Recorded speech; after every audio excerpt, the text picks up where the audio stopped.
On October the 7th of 1931, the final pair of the V-class were started.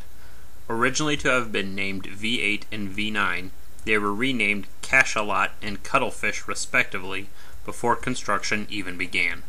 Again, this was before the previous Dolphin had been completed. At 1,130 surfaced and 1,650 submerged ton displacement, the Cachalots were still larger than the previous S-class, but the smallest of the V-class. The main reason for this reduction in size lays in the signing of the First London Treaty, which not only capped individual displacement, but also total tonnage per country, without limiting total hull numbers. U.S. designers reasoned if they couldn't have a few large, long-deploying cruiser subs to fight an enemy, presumably Japan, like the narwhals, they would go for a lot of smaller ones. This naturally implied an increased construction rate, something the few Navy yards simply couldn't handle. As a result, Cuddlefish was contracted to Electric Boat, which hadn't built a U.S. sub since S-47 almost a decade earlier. Despite this, Cuddlefish actually came out better than her sister. She was the first U.S. sub to be partially welded instead of riveted. She was more spacious due to the arrangement of gear, and was the first sub built with air conditioning. They were fully double-hulled subs. 4 torpedo tubes forward were retained, as this was considered the number needed to sink enemy capital ships. 2 aft tubes were retained despite their size, as World War I had shown the value of the rear tubes. Though not originally designed for it, these were the first subs fitted with the Torpedo Data Computer, or TDC. On the critical side, like most of their predecessors, their knockoff of German engines were unreliable, vibrating badly, and had to be replaced. By World War II, they were considered too small with too short a range to stay in service very long. Cachalot was started October 21st of 1931 and finished December 1st of 1933.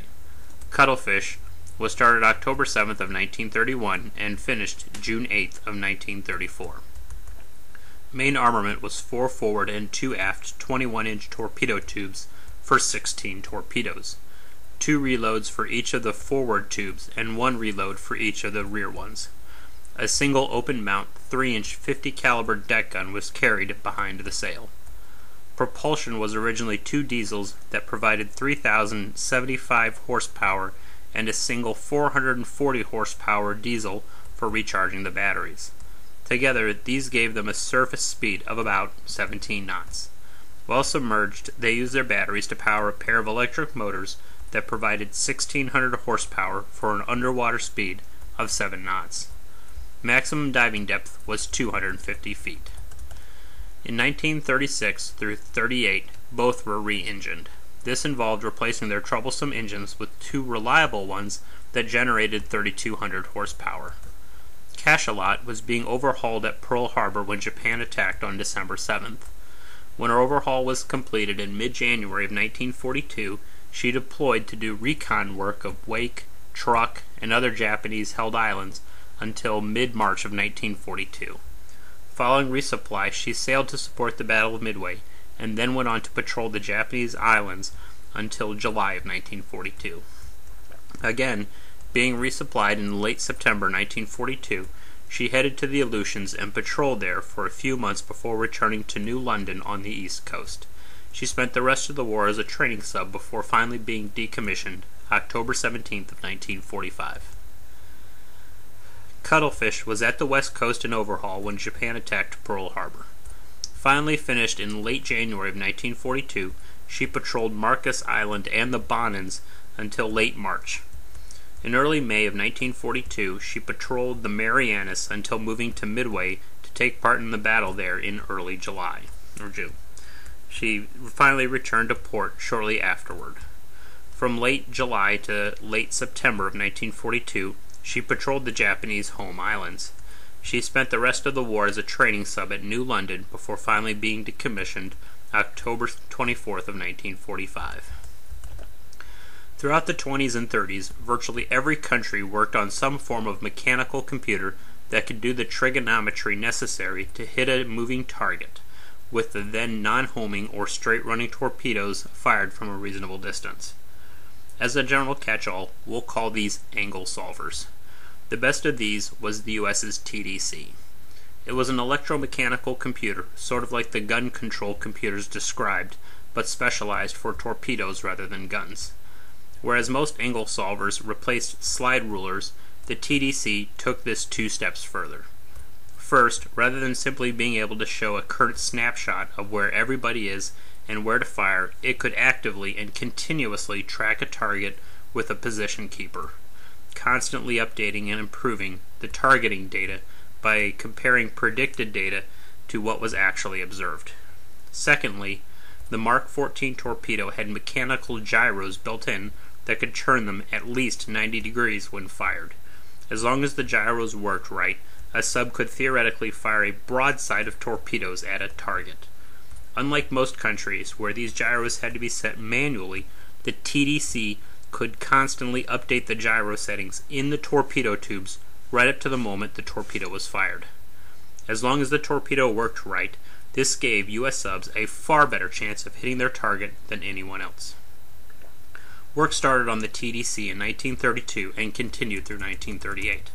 The Mark I TDC worked very well and gave submarines an unprecedented probability of hitting a target, even at long ranges and high angles. The only downside was its relative size. Even the largest submarines were usually pretty tightly packed, and dropping another giant piece of equipment in there was difficult. You also have to remember maximum weight was limited by treaty. To round out the problem, most of the time the TDC was being used would be when the boat was submerged. This addition of a monstrous energy user drained the batteries faster, and thus reduced submerged time and increased recharging time on the surface. So the call went out for a smaller TDC. Ford, who built most of the gun directors, submitted the Mark II, but this was declined in favor of the Mark III, which was built by the same company as the Mark I. The major advantage of a smaller TDC was that it allowed the computer to be moved, along with the sonar operator, from the forward torpedo room, where the sonar came through the hull, to the control room, where the captain was during an attack. To detour for those that don't know, despite or because of a submarine's limited space, there were actually 3 command rooms in a World War II sub. At the top of the sail was the bridge. This was the open deck where the captain and lookouts with binoculars stood when the sub was surfaced. Controls here were basic, with most orders being passed down. The bridge obviously became useless once the boat submerged. Below the bridge, inside the sail, was the conning tower. This is where the captain would usually command the boat during a submerged attack. The conning tower generally housed the Mark III TDC, radar equipment, sonar equipment in later boats, navigator's chart table, rudder wheel, torpedo firing controls, air conditioning, both the attack and search periscopes with the associated footprints for turning through 360 degrees each, radar mast pole which ran through the conning tower, hatch with ladder which led to the bridge, and the hatch which led down to the control room. To put it mildly, it got a bit congested. Beneath the conning tower, in the main hall, was the control room, where the running of the sub was done along with diving control.